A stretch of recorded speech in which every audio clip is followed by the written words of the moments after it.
Western Europe is boiling over with immigration tensions. Sweden, once famed for its openness, now admits it faces a national crisis from record migrant inflows. Ireland is facing a similar problem, with unprecedented numbers of asylum seekers have arrived in Ireland, overwhelming public services. In protests in Dublin, crowds chant "Our streets" during anti-immigration rallies. But one European country claims to have sidestepped all this turmoil: Poland. While nations like Sweden and Ireland grapple with the fallout of large migrant inflows, Poland took the opposite approach from the start. Polish leaders enforced a hardline stance, effectively shutting the door to the migrant wave.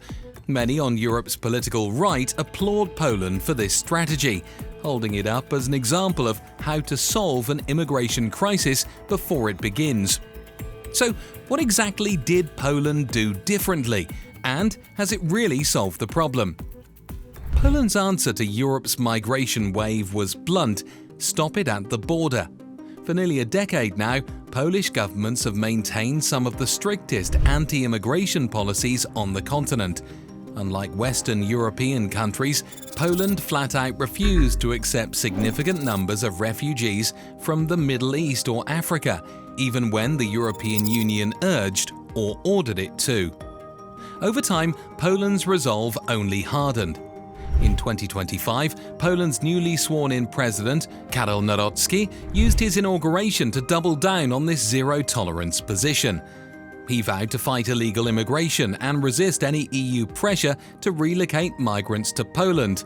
Nawrocki, backed by the right-wing Law and Justice Party, made it clear that Poland will continue its no-entry policy for unauthorized migrants. This hard line didn't emerge overnight.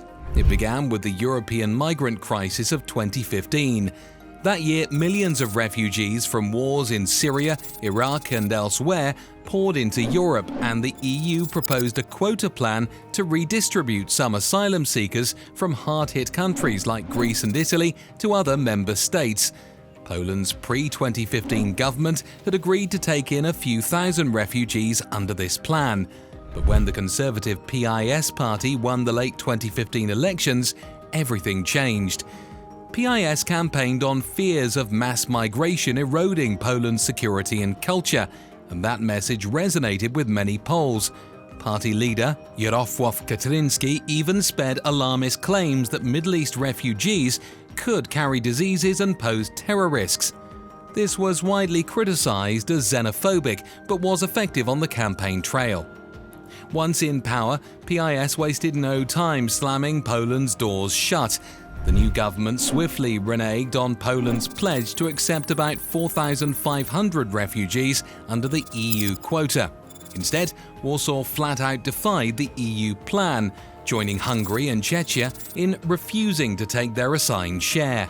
By 2017, Poland had admitted virtually zero asylum seekers from that 2015 wave. Officials argued that mostly Muslim refugees from the Middle East would threaten Poland's security and social fabric, and that they couldn't be integrated. Brussels was furious. The EU launched infringement proceedings, and in 2020, the European Court of Justice ruled that Poland had violated EU law by refusing to host its quota of refugees. Poland's response was essentially a shrug. By then, the quota system had collapsed anyway, largely because countries like Poland wouldn't cooperate. From that point forward, Poland constantly rebuffed EU efforts to distribute refugees around the bloc, and notably this stance transcended PiS's own tenure. Even after PiS lost power in 2023, the new centrist Prime Minister, Donald Tusk, also vowed that Poland would not accept a single migrant under any EU relocation scheme. In 2024, as the EU hammered out a new migration pact, Tusk insisted Poland would opt out entirely, calling mandatory quotas unacceptable. In short, being tough on immigration has become a rare point of all-party agreement in Poland. Politicians across the spectrum know that Polish public opinion overwhelmingly backs the hardline approach. In today's Poland, appearing soft on asylum seekers is political suicide. But how did Poland keep migrants out? Why was Poland so determined to shut out migrants? A big reason is history and demographics. Unlike Western Europe, Poland has little experience with non-European immigration and remains an ethically homogeneous, predominantly Catholic society. When the 2015 refugee wave hit Europe, many Poles saw it as not our problem and a crisis that Western Europe would have to deal with, but Poland would rather avoid. PiS politicians tapped into a widespread sentiment that Poland should preserve its national identity and safety by keeping migrant numbers near zero. They often framed the choice starkly: either keep strict control or face chaos. One Polish minister warned in 2023 that without a hard line, Poland would become Lampedusa, referring to an Italian island overwhelmed by migrant landings. This rhetoric, casting Poland as choosing order over chaos, strongly resonated with the public. Over the years, Poland backed its tough talk with concrete actions. Here's how Poland's hardline approach played out. 2015 to 2016. After winning power, PiS immediately cancelled Poland's commitment to take Middle Eastern refugees.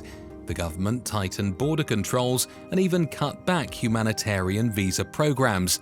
These were street demonstrations supporting the stance, with slogans like "Poland for Poles," reflecting the public mood. In 2017 to 2020, the EU tried to make Poland comply with refugee sharing, threatening sanctions and taking legal action, but Poland held its ground. In 2020, the EU's top court ruled Poland broke the law by refusing the quotas, yet Poland essentially ignored the judgment. PiS was even re-elected in 2019 after emphasizing its anti-migration platform, underscoring its mandate to keep the borders shut.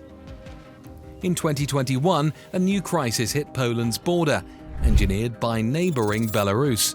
Belarusian leader Alexander Lukashenko deliberately funneled thousands of Middle Eastern migrants toward Poland in an effort to destabilize the EU. Poland's response was uncompromising. It sent troops to seal the frontier, authorized pushbacks of anyone trying to cross, and declared a state emergency along the border. Migrants ended up stranded in freezing forests with nowhere to go, and sadly, several died in the no-man's land between Belarus and Poland. Human rights group blasted Warsaw's tactics, but the government insisted it was defending the country from a hostile provocation.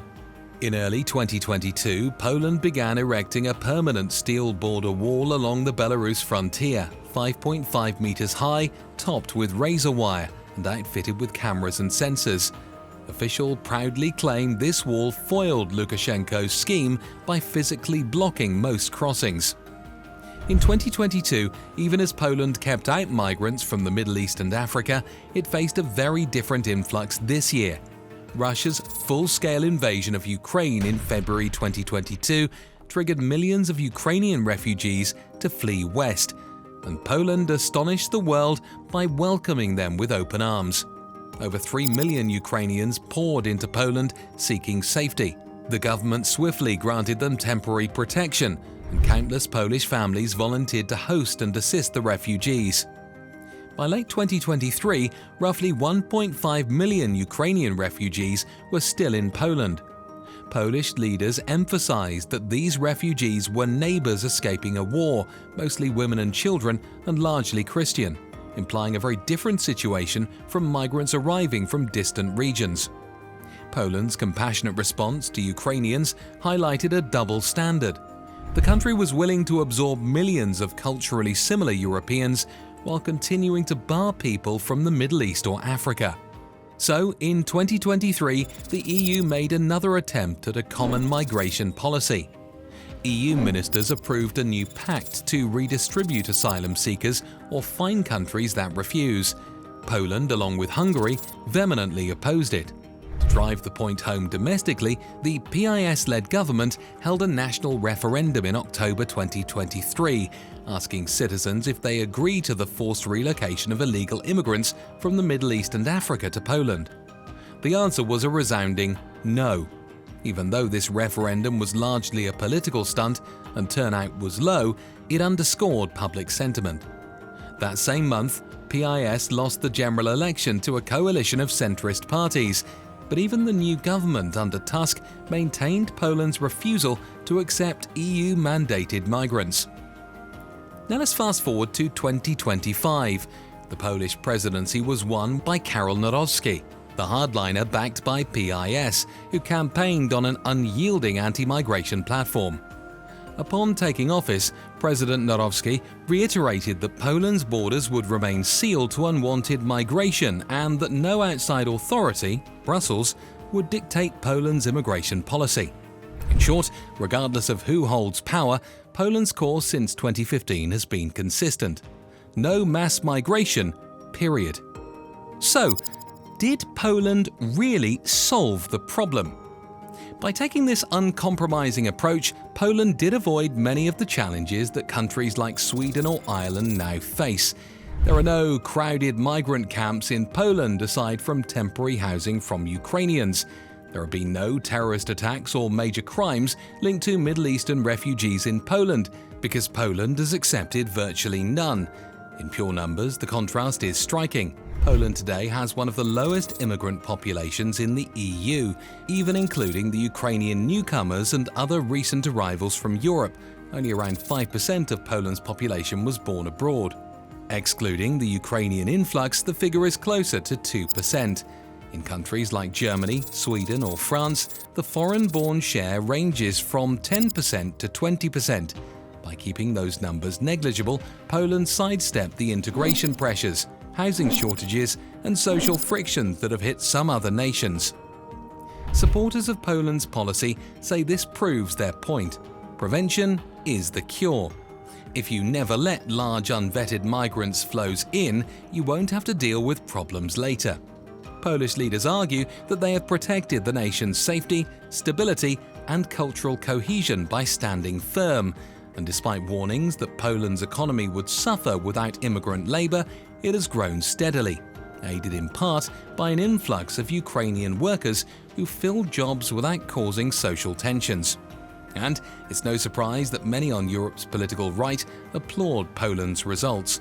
They see it as proof that a country can put its foot down on immigration and thrive. Hungary's leader, Viktor Orban, openly aligns with Poland on this issue, and far-right parties in France, Germany and elsewhere frequently cite Poland as an example, saying, "Look, it can be done." However, whether Poland has truly solved the wider immigration crisis is a matter of perspective, and critics have plenty to say. Opponents argue that Poland simply ducked its responsibility and left other countries to deal with the refugees. By refusing to accept its share of asylum seekers, Poland undermined the principle of European solidarity. Frontline states like Italy and Greece, as well as willing hosts like Germany and Sweden, had to absorb far more people, while Poland took a pass. Over time, however, more of Europe started moving, at least partway, toward Poland's point of view. As public backlash against uncontrolled immigration grew, governments across Europe tightened their policies. By the early 2020s, Italy was turning away migrant boats. Austria and Denmark had toughened up asylum rules, and even Sweden, once Europe's most welcoming nation, had dramatically tightened its immigration stance. In short, Europe's overall mood has now shifted towards wanting to aim to be more like Poland. Within Poland, the hardline policy isn't going anywhere either. No major party dares to advocate taking in migrants from the Middle East or Africa, given public sentiment. President Nawrocki's idea of enshrining Poland's anti-relocation stance in the constitution may or may not advance, but it underlines how central this issue is in Polish politics. The message from Warsaw is clear and consistent. Poland will decide who enters its territory, and Brussels cannot force it to do otherwise. So, what's your thoughts? Do you think Poland solved their immigration crisis?